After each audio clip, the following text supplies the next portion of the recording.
Hello and welcome to Crash Course AP Physics 1. This is Unit 3 going on and we came up with a new video on Work-Energy Theorem. Let's get started. Let's understand Work-Energy Theorem.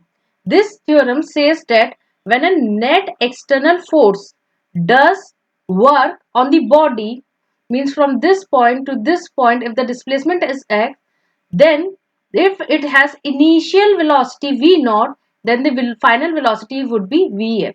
So work is equal to change in kinetic energy. So the work would be converted to increase or decrease in the kinetic energy of the object. So according to work energy theorem, work is equal to final kinetic energy minus initial kinetic energy, half m Vf square minus half m V naught square. So according to work energy theorem, a moving object has kinetic energy because the work has been done on the object, or we can say that an object with kinetic energy can perform the work if it is allowed to push or pull an object.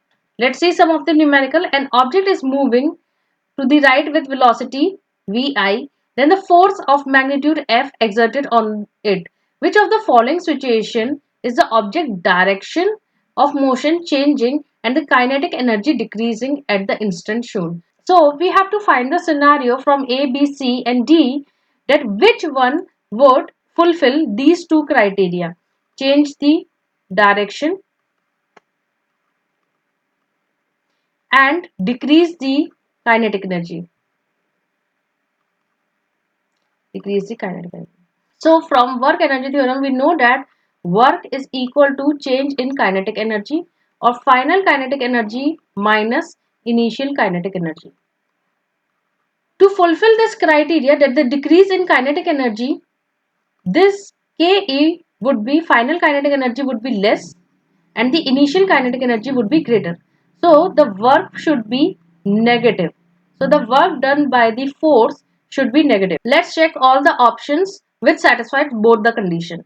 So for A, this is the displacement and this the angle between this force and displacement is 90 degree. So the work in this case would be Fs cos 90, which would be equal to 0. So A is not satisfying the condition. Let's check B option. In this, the angle is 180 degree. So the work in this case would be negative.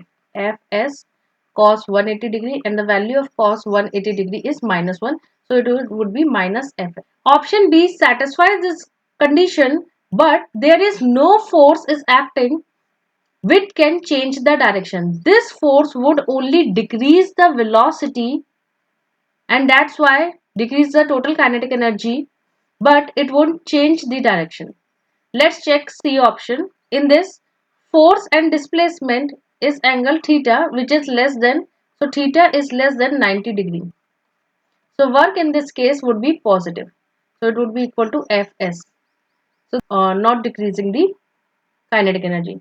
Let's check the D option. So this force can be divided into x component and y component. If this angle is theta, so this is would be F cos theta and this is F sin theta. So this force F cos theta and the displacement, so the work would be negative.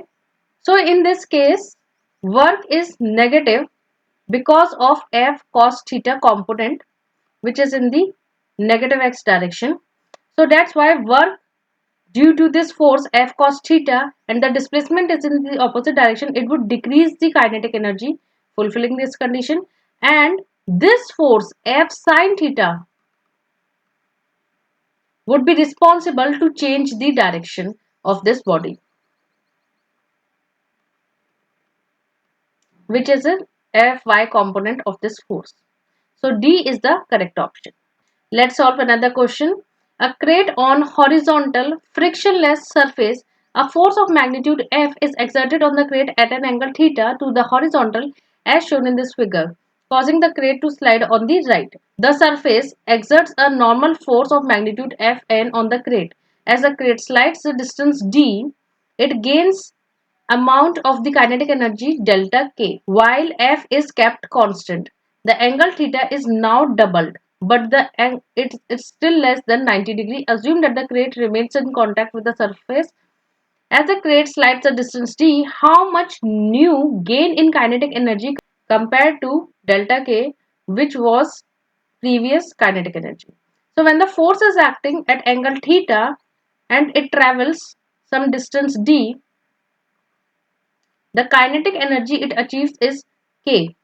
In the second scenario, the box is on the surface and the force magnitude is the same, only the angle is increased to 2 theta in this case. So the displacement is again the same d, and the delta k dash is the new kinetic energy gained in this scenario. So for the first case, work is equal to change in kinetic energy. Work in this case is Fd cos theta is equal to change in kinetic energy. For the second case, work is equal to, work would be different in this case, change is equal to the new kinetic energy. So this work in this case would be Fd cos 2 theta is equal to change in kinetic energy. The F is same, D is same in both the cases, cos theta in the first case and cos 2 theta in the second case. The angle is doubled but it is less than 90 degrees. So the value of cos theta at 90 degree is 0 and at 0 degree it is 1. And at cos theta at this point and cos 2 theta at this point. So the value of cos theta is less than the cos theta. Cos theta would be greater. So I can write that delta k is greater than delta k dash. So the new kinetic energy is less than the previous kinetic energy. So the new gain is less than the delta k, which B is your correct option. That's all from my side. If you have any queries and you want private tuition from me, then you can scan this, leave me a message or email me on forcetra.physicss@gmail.com. See you in the next video.